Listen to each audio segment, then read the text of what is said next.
እንዋደድ ነው የሚለው ይሄ ሰውዬ የፍቅር ሰው መነጽር አድርጎ እንዋደድ እየለማን ነው። እናንተ ግን ሊገባችሁ አልቻለም። አብይ በዚህ ወቅት አጣብቂኝ ውስጥ ገብቷል። ሆቴሊ እጃቸው ላይ ሁሉ ነገር ፈርሷል። ተቃዋሚዎቹ ሁሉ ጠንክረው ወጥተዋል። ፋኖን ተመልከቱት። ነቡች ነዘባተሎ ሌሎቹንም ውሰዳቸው። አኩለ ሌሊትም አለ። እነዚህ አካላት ይሄንን እልቂት አይነግሩም። ምን እንደሆነ አላቅም። ጎዳና ላይ ወጥቶ ምግብ የሚያስለምን ምንም ምክንያት የለም። ጎዳና ላይ የሚያስወጣ ምክንያት አዲስ አበባ ላይ በአሁኑ ሰዓት የለም። ስቆኛል። ኔክስት ታይም አስተካክሉ ስትመጡ አልቃምሽም ከሚለው አስተካክሉት። ብልጽግናዎች እንደነ ማስረሻ ሰጤ ከዓላማ ተናጥቦ ከከፍታ ወድቆ እጅ ሰጤ ሆኖ ላገዛዙ ገባሪ ሆኖ እጅ ሰጠ 4-5 ሰው ሲያዩ እሱ ሰበር ዜና ነው ለነሱ። አዳነች ጎዳና ተዳዳሪ ለምንድን ነው የሚራቡት ብላ በኢትዮጵያውያን አሹፋለች። ይሄ መንግስት እኮ መንግስት አይደለም እኮ የመንግስት ባህሪም የለም እኮ። ለስነ ልቦና የህዝብ ስነ ልቦና ምን ይለኛል እኮ አያስብም እኮ። ሞራል የለም። ጋኖች አለቁና ምንቸቶች ጋን ሆኑ ይባላል። አሁን ጋኖችም አልቀው ምንቸቶችም አልቀው ሰባራ ሸክላዎች ጋን ሆኖ መጥተዋል። አያና የሚባል አንድ ሰባራ ሸክላ አለ።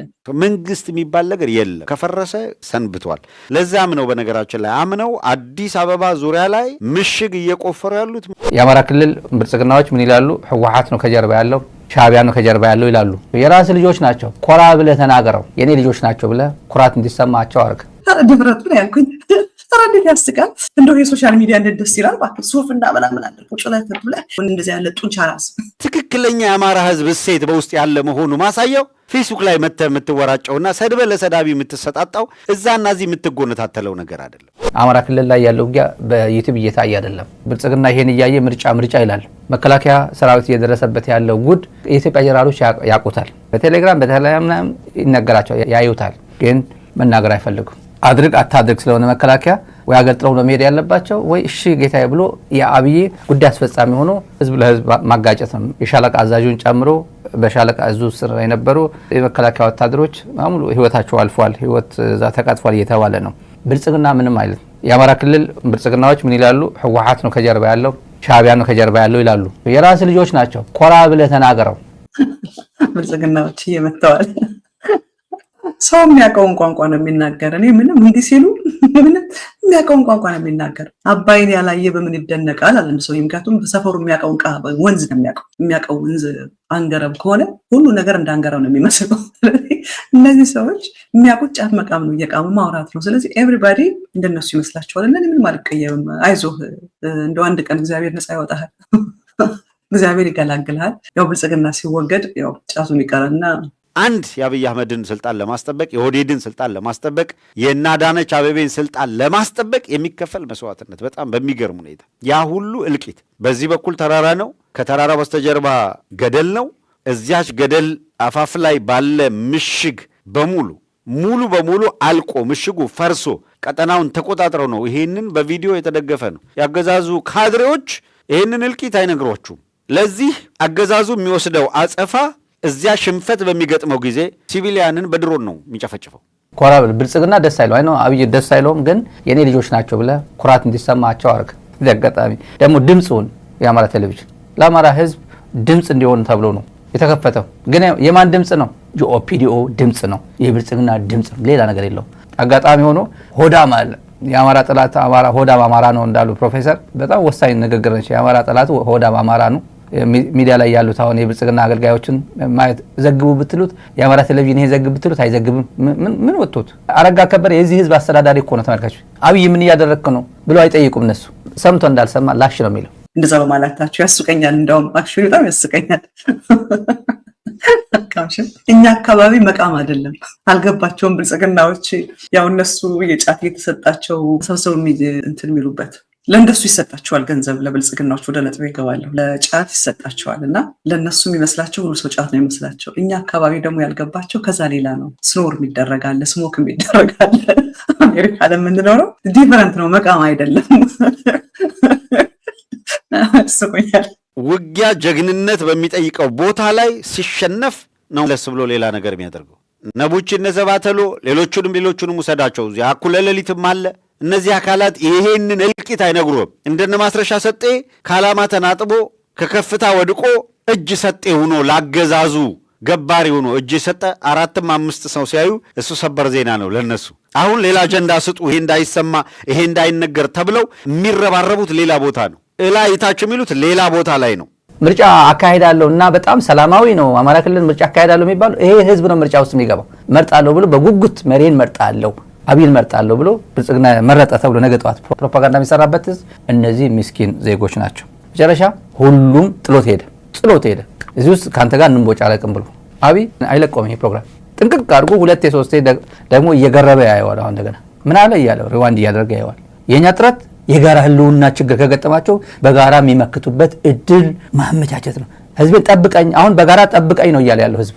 ኔክስት ታይም አስተካክሉ፣ ስትመጡ አልቃምሽም ከሚለው አስተካክሉት። ብልጽግናዎች አብይ አህመድ ይህንን ሁሉ ነገር አድርጎ አብይ አህመድ ዝም ጭጭ ነው እና የእነሱ አክቲ በስተላይ በጣም ይገርመኛል። ጋኖች አለቁና ምንቸቶች ጋን ሆኑ ይባላል። አሁን ጋኖችም አልቀው ምንቸቶችም አልቀው ሰባራ ሸክላዎች ጋን ሆኖ መጥተዋል። አያና የሚባል አንድ ሰባራ ሸክላ አለ።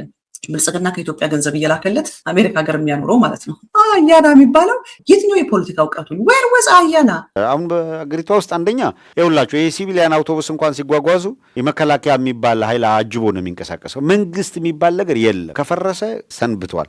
ለዛም ነው በነገራችን ላይ አምነው አዲስ አበባ ዙሪያ ላይ ምሽግ እየቆፈሩ ያሉት። ምክንያቱስ በቀደም አቅርበንላችኋል። ይልማ መርዳሳ ያለውን ኦሮሚያን አልፎ ማንኛውም አካል አዲስ አበባ አይገባም ነው ያለው። የአየር ኃይል አዛዥ ነው ይሄን ያለው። ምድር ጦሩ ደግሞ መሬት ላይ እንደ ፍልፈል መሬት እየማሰ ነው። አዲስ አበባ ዙሪያ ላይ ምሽግ መሽጎ አዲስ አበባን ብቻ የሚጠብቅ ኃይል እያደራጀ ነው የሚገኘው። ምንድን ነው በአዲስ አበባ ዙሪያ ወደ ምሽግ ቁፋሮ እንዲገቡ ያስገደዳቸው? ማንም የ7ኛ ክፍል እየመጣ አካባቢው እንዳይጫወትብኝ ጠብቁኝ ነው እያለ ያለው። ቪዲዮን እኮ እየደበረን እኮ ነው። እንዴት ብሎ የዩቲዩብ ህግም ስለማይፈቅድ እኮ ነው። የአምባሰልን ተመልከቱ። የመከላከያ ጀነራሎች በሙሉ አይተውታል አሉ። ብዙዎቹ ሸር እየተደራርጉ እርስ በርሳቸው አብይም ሳያየው አይቀርም። ይሄ እሱ ምንም ነገር አመጣው። ቲክታክ ላይ ተጥዶ የሚውል ሰውዬ ነው። ቲክታክ አካውንት አለው። እኔ በቲክታክ ሜሴጅ ስልክላቸው ምንም ፈገግ ያለው አይሱቁም ብሏል እኮ። ቲክታክ አካውንት ያለው በቲክቶክ መላክ አይችልም። ሰውየው ግን አብይ አህመድ ሳያውቀው ቲክታክ እንዳለው ተናግሯል። ቁጭ ብሎ ሁሉ ነው የሚኮመኩመው። በየመሀል ላይ ገብቶ እንግዳ ማይሆን ስለማይገባ ነው እንጂ ቁጭ ብሎ ከጀርባ ሆኖ ይሰማል። አንድ ተራ ድሩዬ ተራ ምናምንቴ ሉዘር እኩያ ወይስ ፐርሰናል ላይፍ ሆነ ማላወራ አንድ ተራ ሉዘር አያና ቢባል የትኛው የትግል ታሪኩ ነው? የትኛው የፖለቲካ እውቀቱ ነው? የትኛው በኢትዮጵያ ፖለቲካ ያደረገው ኮንትሪቢሽን ነው? አያና የሚባል የብልጽግና አክቲቪስቱ የመጣ አንደኛ ኦሮሞነቱ ነው። ካፒታላይዝ ያደርገው ኦሮሞነቱ ነው። እና ለነ ብልጽግና ሱፍና ከረባት አድርጎ የፖለቲካ አናሊሲስት መስሎ የቲክቶክ ድሩዬ በየቲክቶኩ እየመጣ የሚያወራል ሚዲያ እንኳን ከፍቶ ራን ማድረግ የማይችል አዳነች አቤቤ የገቢዎችና ጉምሩክ ኃላፊ ተደርጋ ስትሰየም ገና በጠዋት ከገቢዎችና ጉምሩክ በተለይ ከጉምሩክ ሴክተር ላይ በተለይ ኬላዎችና ቀጠናዎች ላይ ያሉ የአማራ ተወላጆችን ነበር መጀመሪያ ላይ በደብዳቤ ያጸዳችው። ጫጫታው ሁሉ ከገቢዎችና ጉምሩክ የአማራ ተወላጆች ለምን ይጠረጋሉ የሚል ነበር። በማስረጃ ነበር የሚቀርበው። የአዳነች አቤቤ መከራከሪያ ምንድን ነበረ? ወደ መስሪያ ቤቱ ስመጣ አለች፣ በአደባባይ የሰማችሁት ነው። ወደ መስሪያ ቤቱ ስመጣ የነበረውን የሰው ኃይል ሳይ በውስጡ አማራ ስለሚበዛ አለች። ፕሬዚደንት ኢሳያስ አፈወርቂ አዲስ አበባ ሊመጡ ነው ሲል ነበር ሰሞኑ። በቃ ብልጽግና የሚይዘው የሚጨብጠው ሲያጣ ፕሮፓጋንዳቸው ጭምር ከእጃቸውን አይመለጠም። ከእጃቸው ለምን መሰረት የለውም። አሁን አዲሱ ያለው ጉተሬዝ ልማታችን መሰከረ ነው። ጉተሬዝ ተናግሮ እናንተ ግን አልገባላችሁ አላቸው። ኢትዮጵያውያንን ነው። ኢትዮጵያውያን ማለት ኑሮ ውድነት የሚያሰቃየው ነው። እንቁላል መግዛት ዳቦ መግዛት ብርቅ የሆነበት ህዝብ እናንተ ልማቱ አልገነዘባላችሁ። ጉተሬዝ እኮ መጥቶ እኮ እናንተ ከአፍሪካ አንደኛ እያደጋችሁ ነው አለን እኮ እናንተ ግን ፊል ልታደርጉት አልቻላችሁም እኮ ምን ላድርግ ይላል አብይ አህመድ። ሊትራሊ አያና የሚተዳደረው ኢትዮጵያ ውስጥ ቁጭ ብሎ በብልጽግና ገንዘብ በእድሜ የምትበልጠው ሚስቱ አባቷ የብልጽግና ሰው ስለሆነ በሚስቱ በኩል ገንዘብ የሚመጣለት ድፍረቱ ነው ያልኩኝ። እንዴት ያስቃል! እንደው የሶሻል ሚዲያ እንዴት ደስ ይላል! እባክህ ሱፍ እና ምናምን አለ ቁጭ ብለህ ሱሪውን መቀመጫውን በቅጡ መጥረግ የማይችል አያና የሚያውቀው ሆዱን ብቻ ነው። ወንዱ ነው ራሱ መምራት ስለማይችል ማደር ስለሚፈልግ አግብቷት የሚኖረው ሴት እንኳን በእድሜ የምትበልጠው ሴት ናት። አብይ አህመድ መጣ። የኢትዮጵያ አየር መንገድ ተገፍቷል፣ አማራው እየተነቀለ እየወጣ ነው፣ እንዲወጣ ተደርጓል በማንነቱ ተመንጥሮ ሲባል የኢትዮጵያ አየር መንገድ ያሉት የሰራተኛ ብዛት ይሄን ያህል ነው አለ። እንዳለ ከአስተዳደርም ከጥበቃም ምናምን ጀምሮ በሙሉ ጨመረበትና የጽዳት ሰራተኛው ሁሉም እኩል። ከዚያ ውስጥ አማራው ስለሚበዛ አማራውን ለመቀነስ ነው ይላል እሱ። ቦርዱን ከፍተኛ አመራሩን በሙሉ ተቆጣጥሮ የአማራ ቁጥር ይበዛል የሚል እኮ በጽዳትም በጋሪ ገፊም ያለውን በሙሉ ቆጥሮ ነው። እንግዲህ ከአዲስ አበባ ላለ ኤርፖርት ከውሩ ጉዶሮ አታመጣ መቼም ማስታወቂያም ስታወጣ እዛው ቅርብ ያለውን የሚወዳደረው። እነዚህ ሁለተኛ ዲግሪ 3ኛ ዲግሪ ግራጁዌት አድርገው ዶክተር እገሌ የተባሉ ሰፈር ላይ ልጆቻቸው ግን በአግባቡ መቀለብ የማይችሉ በአግባቡ ማልበስ የማይችሉ ነው እኮ አዲስ አበባ ያለው። ቤቱን ማኔጅ ያደርጋል ካልሰረቀ ካልዘረፈ በስተቀር። እንዋደድ ነው የሚለው ይሄ ሰውዬ። የፍቅር ሰው ሊገባችሁ አልቻለም። ከኒውዮርክ የመጣ አንቶኒዮ ጉተሬስ ግን እናንተ እየለማችሁ ነው እያለን ነው። መነጽር አድርጎ እንዋደድ እየለማን ነው፣ እናንተ ግን ሊገባችሁ አልቻለም። ኢትዮጵያ ካደገች እንዴት ነው ሊገባኝ የማይችለው? ኢትዮጵያዊ እንዴት ነው ሊገባው የማይችለው? ኮምፕሌን ያደርጋል አረግ በየቤቱ ነው። በየቤቱ ዳስ ጥሎ ያለቅሳል። ዳስ ጣል ያለቀሰ መጀመሪያ ሰው ከቤቱ ነው የሚጀምረው። ፊክስ ዩር ሃውስ። መጀመሪያ እስኪ ያለ እርዳታ ቤትህን ማስተዳደር ቻል። በቁጥር ብዙ የሆነ ነው መምራት ያለበት ብሎናል እኮ። እንደዚህ ያለ ጡንቻ ራስ፣ እንደዚህ ያለ ጠባብ አብይ አህመድ ግራ ስለገባው በነ ቦዘኔ ዋያና ሱፍና ከረባት አልብሶ ከኢትዮጵያ ባጀት እየቆጠረ እንደ ፓፔት በሚያወጣቸው በእነዚህ ምናምንቲዎች ነው እንጂ እየተናገረ ያለው። አብይ አህመድ ፈርቶ ደንግጦ ድምፁን አጥፍቶ ተቀምጦ ነው ያለው። ምክንያቱም የህወሓት ተመልሶ መምጣት ለሱ ትልቅ ናይትሜር ነው። አዲስ አበባ ከተማ ከ7 ሚሊዮን በላይ ህዝብ እንዳላት ነው የሚገመተው። ከዛ ውስጥ ከ50 እስከ 60 በመቶ ያለው አማራው ነው። እዛው ባለው የስራ ኦፖርቹኒቲ እሱ ካልተቀጠረ ማን እንዲቀጠር ተፈልጎ ነው? ሜሪትን መሰረት አድርገው በፕሮፌሽን አወዳድረን ቀጥረናል ካሉ በኋላ ለማባረር ግን የኪሱን መታወቂያ እያዩ ዘርና ማንነቱን እያዩ ነው ያባረሩት። ስለዚህ አዲስ አበባ አማራ እየተጠረገ የሚባረርባት ከተማ ነው የሆነችው ስንል ቤት ስለፈረሰባቸው ብቻ ሳይሆን ከሲቪል ሰርቪሱም ጭምር እየተነቀለ ስለሚባረር፣ ቴሌኮሙኒኬሽን እንደዛው ፍሬህይወት የምትባል ቅምጡን አስገባ አብይ አህመድ። ከዛ በኋላ ከዚያ ተቋም ውስጥ የትኛው ብሔረሰብ ምን ያህል ቁጥር አለው የሚባለው ይጠና ነው የተባለው። አዳነች ጎዳና ተዳዳሪ ለምንድን ነው የሚራቡት ብላ በኢትዮጵያውያን አሹፋለች። ምን እንደሆነ አላቅም። ጎዳና ላይ ወጥቶ ምግብ የሚያስለምን ምንም ምክንያት የለም። ጎዳና ላይ የሚያስወጣ ምክንያት አዲስ አበባ ላይ በአሁኑ ሰዓት የለም። እኔ በእውነት ይሄ መንግስት እኮ መንግስት አይደለም እኮ፣ የመንግስት ባህሪም የለም እኮ። ለስነ ልቦና የህዝብ ስነ ልቦና ምን ይለኛል እኮ አያስብም እኮ። አዳነች ሞራል የለም። እያንዳንዱ የመንግስት ሰራተኛ ከራባቱን አውልቆ የሆቴል ምግብ ፍለጋ እኮ ነው የሚሄደው። እነዚህ ጉዳቸው ብዙ ስለሆነ ይሄ የአብይ ተጋሩ ማለት ነው። የአብይ ተጋሩ ምን ወሽመጣቸው ላይ የተቆረጡ እነሱ ጭምር ምንም ማምጣት አትችሉም ነው። ሳሞራ የሚባለው 31 ጥርስ እንትን አድርጎ አላስተከለም ጭምር አንድ ጥርስ ይዞ ስክሪን ላይ ይመጣል። ትልቅ ድንጋጤ፣ ትልቅ ፍርሃት፣ ትልቅ ውርደት፣ ትልቅ ሽፈት፣ ትልቅ ጥቃት ነው። አብይ በዚህ ወቅት አጣብቂኝ ውስጥ ገብቷል። ነገሮች በሙሉ እንዳሰቡት አይደለም የሆነው። ቶታሊ እጃቸው ላይ ሁሉ ነገር ፈርሷል። ተቃዋሚዎቹ ሁሉ ጠንክረው ወጥተዋል። ፋኖን ተመልከቱት። በየቀኑ ጦርነት ሳይደረግ የዋለበት ቀን የለም።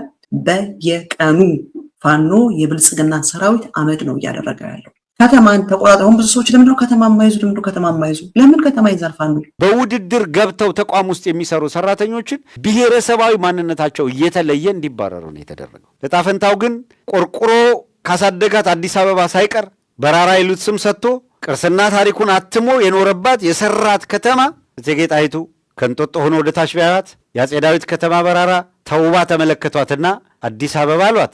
አሁን አይታችሁ ከሆነ ጅብራ ሆኖ ስርዓቱ ያለው አዲስ አበባና አዲስ አበባ ዙሪያ ነው። ይገባናል ምክንያቱ ምን እንደሆነ። አንደኛ የኢኮኖሚ ማዕከል ነው፣ የፖለቲካ ማዕከል ነው። የኢትዮጵያ ኢኮኖሚም የኢትዮጵያ ፖለቲካ ማዕከሉ አዲስ አበባ ነው። የአዲስ አበባ ህዝብ ውሃ ጠጥቶ ያገኘ ደግሞ ስኳር ድንች በሚጥሚጣ ቀምሶ ውሃ በትልቁ ሆዱ ሞልቶ እየተኛ ብልጽግና ላይ አምጿል ወይ ነው። የመንግስት ሰራተኛ ፌስታል ሄዶ ሆቴል ቡና ቤት ሄዶ ደውሎ ለዛም በዘመድ አዳነች አቤቤ እንዳታየን እየተባለ የሰው ትራፊ የሆቴል ትራፊ ለሰው እንዳይሰጥ ተብሎ ፎርቢድ ስለተደረገ በዘመድ ጋሼ ዛሬ ዘጌት ከቢሮ ስለምወጣ ፌስታል ላይ አስቀምጥልኝ እያለ መንግስት ሰራተኛ ከረባቱን አውልቆ የሆቴል ሄዶ ወደ ማታ ወደ ልጆቹ ይዞት የሚሄዱ ምግብ ሆቴል ጋር ጎራ ብሎ ለዛም ደንበኛ ጎራ ብሎ በሚስጥር ፌስታሏን ይዞ ይሄዳል። ከተማ ቢዝ የሚጎዳው ህዝቡ ነው። ፋኖ ከተማ ውስጥ ቢገባ መብራት ያጠፋል፣ ባንክ ይዘጋል፣ ህዝቡን ይቀጠዋል፣ ህዝቡን መጥቶ ይደበድባል። ለምን ብለው ያንን ሪስፖንሲቢሊቲ ይወስዳሉ። እነሱ ዋናው ዓላማቸው ህዝብን ማዳን ነው፣ ህዝብን መታደግ ነው፣ ህዝብን መከላከል ነው። የህዝብ አጋር የህዝብ ደጀን ናቸው እንጂ የህዝብ ጠላት አይደሉም። ስለዚህ ህዝብ የሚኖርበት ከተማ ውስጥ why would they go in now early እና ህዝብ ዋጋን ለምን እንዲከፍል ያደርጋሉ? ስለዚህ ያለው ግን በውጭ ግን እንደ vicinity of የከተማዎቹ ውጭ ያሉት ቦታ ላይ ግን every single day የአብይ ሰራዊት አመድ የሚሆንበት ያለው የአዲስ አበባ ህዝብ በአዲስ አበባ ውስጥ አማራነት ተለይቶ የጥቃት ማዕከል መሆን የለበትም እያለ ጥያቄ አንስቶ አማራነት የጥቃት ማዕከል መሆን የለበትም ያሉና ለዚያ ትግል የተነሱ ፋኖዎችን እየመጡ ነው ብሎ እየዘመረ ባለበት የአዲስ አበባ ሌላ አይደንቲቲ አለ፣ የአማራ ትግል አንተ ይጎዳሃል ብለው አዲስ አበባን ከአማራ ህዝብ የለውና ትግል ለመነጠል ቡድን ሰርተው አቅደው ተደራጅተው መጡ። ይሄ ልክ አይደለም ማለት ቅንጥብጣቢ ምናምን ብሎ ለውሻ ነው የሚሉት፣ ለውሻ ነው የሚሉት። ውሻ የሚሉት ግን ልጆቻቸው ነው፣ ለራሱ ጭምር ነው። ምክንያቱም መንግስት ሰራተኛ ነው። የመንግስት ሰራተኛ የሆቴል ትርፍራፊ ይዞ ወደ ቤት ሄደ እንዳይባል ነው። ይሄ ነው አዲስ አበባ ያለው። ይሄ አመፀብህ እንደ ብልጽግና ላይ አመፀ እንደ አላመፀም እኮ ገና እኮ ሳምበዴ የሆነ ጉዝ ኃይል በኢትዮጵያ መጥቶ ነፃ ያወጣኛል ብሎ የሚያስባል አዲስ አበባ። ምናልባትም እሱ ነገ ጠዋት ያወጣኛል ብሎ ተስፋ የሚያደርግ ሊኖር ይችላል፣ የሚቋም ሊኖር ይችላል። ራስህ ነፃ ወጣ። እሱ ከየትም ነፃ መጥቶ ነፃ የሚያወጣ የለም። ራስህ ነው ነፃ መውጣት ያለብህ። የገባበት አረንቋ ውስጥ ራሱ ነው መወጣት ያለበት። አዲስ አበባ ዙሪያ አሁን እየተቆፈረ ያለው ምሽግ ሱሉልታ፣ ሙሎ፣ ጫንጮ፣ አዲስ አበባ ዙሪያ ድሮኖቹ አላዳኑትም፣ ምኑም አላዳኑም። ድሮኖቹ እየሄዱ የንጹሐንን ቤት መደብደብ፣ የገበሬውን ቤት መደብደብ፣ ቤተክርስቲያን መደብደብ፣ ሆስፒታል መደብደብ፣ ትምህርት ቤት መደብደብ፣ ቅርስን ማፍረስ እንጂ ሌላ የሚያደርገው ነገር የለም። እነሱ ኦሮሚያን ገነባን እያሉ ሴም ታይም የትግራይን የአማራን ደግሞ አመድ ነው እያደረጉት ያሉት። ስለዚህ እነዚህ ሰዎች አገርን በዚህ ደረጃ እያወደሙ ድሮናቸውን ተጠቅመው ማለት ነው። አማራ ክልል ላይ ድሮኖቹ እየሄዱ ቅርስን እንደሚያፈርሱ፣ ሆስፒታልን እንደሚያፈርሱ፣ የህዝብ አገልግሎት ሰጪዎችን ነው እያፈረሰ ያለው። ከዛ በተረፈ ግን ድሮን ያመጣለት ለውጥ የለም። ለአማራው አንታገልም ካልክ በኋላ አማራው መታገያ ይሆናል ብሎ በተቀበለው ላይ ለአማራ መታገያ ድርጅት አይሆንም አትበል። በቃ አንተ ለአማራ ልታገልም ብለሃል። አማራ ህዝብ ነው የሚወስነው። ልቀቀው በቃ። የለም ለይቶን ወጥተሃል ደን ሂደናል ብላችኋል። እናንተ ናችሁ ያላችሁት። ገና እኮ ወጡ ሳይወጠወጥ ወስከምቢያው ፊት ነው ምናምን የሚሉታል። ገና ምንም ሳይያዝ ምንም ሳይጨበጥ 50 የትንታኔ በሮች ከፍተው ራሳቸውን በጅራፍ የሚገርፉ ስብስቦችን በጣም እኮ ቢገርሙት። እንኳንስ ፌስቡክ ላይ የሚወራጭ ባለደረቅ ጫት ቅመህ በምጽፈው እንትን ግራ ይገባዋል ወይ ይደናገጣል ብሎ የሚያስብ ስንት ጅል አለ መሰል። ይሄ ሸገር የሚባለው እንትኖች ማለት ነው። እዛ ለምንድን ነው የሚቆፍረው እንዴ? ምንድን ነው ሌሊትም ቀን ነው የምትቆፍሩት እኮ። በርካታ ኮንስትራክሽን ምንድን ነው እዛ ወርቅ ነው እያወጣ ያለው በሙሉ እኮ ነው። ሰው ገርሞታል እኮ ይሄን ሲያይ ምሽግ እየቆፈረ መሆኑ ሲታይ የኦሮሞ ህዝብ ደስ ብሎታል። ይሄ ብልጽግና ተሸንፏል ብሎ ምሽግ አይደለም የአገር ድንበር እኮ አይደለም። ይሄ ሱሉልታ የአገር ድንበር አይደለም። ገፈርሳ የአገር ድንበር አይደለም። አዲስ አበባ ዙሪያ ነው። ገፈርሳ የአዲስ አበባ ውሃ የሚመጣበት ነው እኮ። እዛ ምሽግ ትቆፍራለህ። ሌላ ፕሮፓጋንዳ፣ ወደ ብልጽግና አካባቢ ያለው ፕሮፓጋንዳ ኢሳያስ ለሽምግልና ሳውዲ አረቢያ ላከብኝ ይላል አብይ። ለፋርሴ ብላዎች እንደዛ በሉ ብለው የሚነግራቸው አሁን ደግሞ ግራ ሲገባው አርቲስቶች ድንቅ ጭንቅላት አላቸው በማድነቅ ደግሞ ተገልጧል። አሁን ከዛስ ቀበጥ ናቸው ደግሞ አለ። እኛ በምንመላለስበት አይመላለሱ፣ እኛ በምንሄድበት አይሄዱም ብለው በቃ ተገልጧል። በዚህ አይ አብይዬ ምን ታደርገው? መፍትሄው ምኑ መሰለ? ጓዝህን ጠቅልለህ ሳንኮፍህን ነቅለህ ሀገራችን ኢትዮጵያ ለኢትዮጵያኖች አስረክብ፣ ለኢትዮጵያኖች ኢትዮጵያን አስረክብ። ምድሪቱን አርክሳችኋታል፣ አግመታችኋታል። እኔ በጣም ስለገረመኝ ነው በቃ የዚህ የቴዲ አፍሮ ሙዚቃ ምን ያህል ባደር እንዳደረጋቸው፣ ምን ያህል እንዳስደነገጣቸው። አንድ ቴዲ አፍሮ ለእያንዳንዱ ኢትዮጵያዊ ድምፅ ሆነው ለዚህ ነው የተንቀጠቀጡት። በዚሁ አጋጣሚ በጎጃምም በጎንደርም በሸዋም በሁሉ የትግሉ በጣም ተቆርቋሪ ነን የምትሉ እየታገላችሁ እየተሳተፋችሁ የምርም ዋጋ እየከፈላችሁ ያላችሁ አካላት ግን የእውነት ዋጋችሁን መና የሚያደርግ ነገር ጋር ወደኋላ መለስ ብታደርጉት። አሁን የጀግንነት መለኪያው በቀጠርከው ተሳዳቢ ልክ አይደለም። ማህበራዊ ሚዲያ ላይ በምትፈጥረው ግብግብ አይደለም። ምንም ጥቅም የለውም። ምንም የአመራር ጥበብህ ለትግሉ የመታመንህ ምልክት ትክክለኛ የአማራ ህዝብ እሴት በውስጥ ያለ መሆኑ ማሳያው ፌስቡክ ላይ መተህ የምትወራጨውና ሰድበ ለሰዳቢ የምትሰጣጣው እዛና እዚህ የምትጎነታተለው ነገር አይደለም። በቃ በቅርቡ ሊመጡ ነው ፕሬዚደንት ኢሳያስ። ይሄ ምናምን ደግሞ አንቱ ማለት ጀምሯል። አንቱ እያሉ ዜና ይዘግባሉ። አብይ ምን ያለ ዩኤኢ ምንም ማድረግ አይችልም፣ አይተነፍስም። ኮሪደር ሁሉም ኮፒ ማድረግ የሚፈልገው ሰውየው መሆን ነው የሚፈልገው። ኢትዮጵያ የኮሪደር ልማት የሚባለው ፕሮጀክት ያመጣችው ከየት ነው? ከዩኤኢ ነው። ኢትዮጵያ አብዛኛው ህዝቧ አርሶ አደር ነው። 85% አርሶ አደር ነው። ስለ ኮሪደር ልማት የሚያውቀው ጣጣ የለውም። ከዚህ ኮሪደር ልማት ምንም አይጠቀም። ኮሪደር ኮፒን ያደረገው እነሱ ችግር ስላለባቸው ሀብታቸው ኢንካማቸው ቱሪዝም ላይ ስለሆነ፣ ኢትዮጵያ ቱሪዝም ላይ አይደለም፣ ዋናው አግሪካልቸር ነው። ህዝቡ ገጠር ነው የሚኖረው። ግን ሰውዬ ኮፒ አድርጋለሁ፣ እሺ አደርጋለሁ፣ ምንም የለውም። አንዳንድ ተጋሩ አሉ በጣም የማይገባኝ የሚያስቁኝ። ቴዲ አፍሮ ትግራይን አይወድም እያሉ ይወጧሉ። አሁን ለትግራይ ጠላት መጠብ መጨመር ጥቅሙ ምንድን ነው? ትልቁ ፎከሱ አብይ አህመዱ ነው እያለ አቤት ነውን አለማወቅ። በቃ አፋለኝ እያለ ሰው ይናገራል። ቴዲ አፍሮን አሁን ጠላት አድርጎ ለትግራይ ማስቀመጥ ለትግራይ የሚጠቅማት ምኑ ነው? አሉላ ዱርዬው የብልጽግና አሽከር ስለሆነ ብልጽግና ክፍሉለት የሆነ ሀገር ሄዷል ሰው ደውሎ ሲነግረኝ አሉላ ጣሊያን ሄዷል የከፈለለት ብልጽግና ነው። ልደቱን መጥቶ በቃ በዛ ስራ ዋረደ ብልጽግና ሹሞታል። ብልጽግና በነጌታቸው በኩል ከፍሎለት ጣሊያን ሄዷል ያለ ሰው ይነግረኝ ነበር። ጥንቅቅ ብላ አንድነትን ጠብቀህ ለሚፈልጉ በትነው ሊሳለቁ ለሚፈልጉ እድል ሳትሰጥ ስትቀር ነው። ማናቸውም ችግሮች ሲፈጠሩ ችግሩን ወደ ኦፖርቹኒቲ ቀይረ ስትችል ክራይሲስ ማኔጅ አድርግ። መሪ ማለት እንደዛ ነው። ፌስቡክ ላይ ለኛ መግለጫ ብታወጣልን ምንም ትርጉም የለውም ጌታዬ። መግለጫ አስወጣውበት ለማለት አትድከም። የደገፉ መስለው በየሚዲያው ደግሞ ምናምን በቃ ነገሩ ስኬሌት እንዲያደርግ የሚያደርጉትን አካላትም ኳስ በመሬት አመራር ኮንክ እንደዛ ነው። ጥበበኛ ኮንክ እንደዛ ነው። አለዛ ግን አንተ ከገፋህበትና አንተ የምትልከው እየበዛ በሄደ ቁጥር ሌላውም የሚልከው አያጣም። ሌላውም ይነሳና ይገጥማል። በዚያ መካከል አገዛዙ ያተርፋል ነው። ሌላ ከሱዳን ጋር ልንታረቅ ነው ይላሉ። በሉ እያለ የሚያስወራው አብይ ነው ነገራቸው። ብልጽግና በሱ ፋርሴ ብላዎች በኩል የሚያስተጋባው ነው። ኢሳያስ ለሽምግልና ሳውዲ ላከብን፣ አሜሪካ ላሳርቃቸው አለችን፣ ከሱዳን ጋር ልንታረቅ ነው የሚለው ነው። ሌላ ፋኖ ላይ ከዋን እንዳይገናኙ መነጣጠልና ፕሮፓጋንዳ ደግሞ እንትን ማድረግ ነው። ይኸው እነዚህ እየተገናኙ ነው ምናምን እየተገናኙ ነው ስትለው አማራ ደስ ይሏል፣ ትግራዋይን ደስ ይሏል። እኔ ደስ ይለኛል እንዲገናኙ ስለምፈልግ እኮ ነው። ጥረናል እኮ ብዙ ነገር ኤፈርት እኮ እዚህ ጋር ብዙ ኤፈርት ኤግዘርት አድርገናል እዚህ ሚዲያ ላይ። እኛ አገዛዙ ጋር ነው ትግላችን። ሜንሊ እዛ ላይ አተኩረን ስራችንን መቀጠል ብቻ ነው የሚኖርብን። አሁን እያለቀለት እያከተመለት መሆኑን አውቆ በትግል ሜዳ ማሸነፍ እንደማይችል አውቆ ህዝቡን ኑ ተዋጉልኝ እያለ እሪ ብሎ ጠርቶ ፋኖን ሂዱና ነጋ ተዋጋ ሂድና ወያኔ ጋ ተዋጋ እያለ አላዝኖ ምንም የሚሰማው ነገር ጠፋ፣ አለቀ። አሁን እንዴት አድርገን ተሰባስበዋልና እንበትናቸው ብሎ እየተራወጠ ስለሆነ በእጅ አዙር የሚያደርገውን ግብግብ በሚገባ ተረድቶ ማክሸፍ ይጠበቃል። አሉላ የብልጽግና ቅልብ ስለሆነ በእጁ ሰርቶ ስለማይበላ አሉላ ማለት የትግራዩ ስዩም ተሾመ ነው። ትግርኛ ተናጋሪው ስዩም ተሾመ ማለት አሉላ ነው። ያኛው ስዩም ተሾመ ውድ ነው። አሉላ ማለት እርካሹ ቺፐስት ስዩም ተሾመ ማለት አሉላ ነው። የወለዳቸው ልጆች እንኳን ገንዘብ መከፍሎ ማብላት የማይችል ለወለደው ልጅ እንኳን ዳይፐር መግዛት የማይችል በየሰው ሶፋ ክራሽ የሚያደርግ ሳይለንት ኢዝ ቬሪ ፓወርፉል። በድምፅ ከምትናገረው ይልቅ በጸጥ ከምታሳልፈው ነገር ነው ሞር ኃይለኛ። ቴዎድሮስ በትግራይ ጦርነት ጊዜ ጸጥ ማለቱ ሞር ፓወርፉል ነው።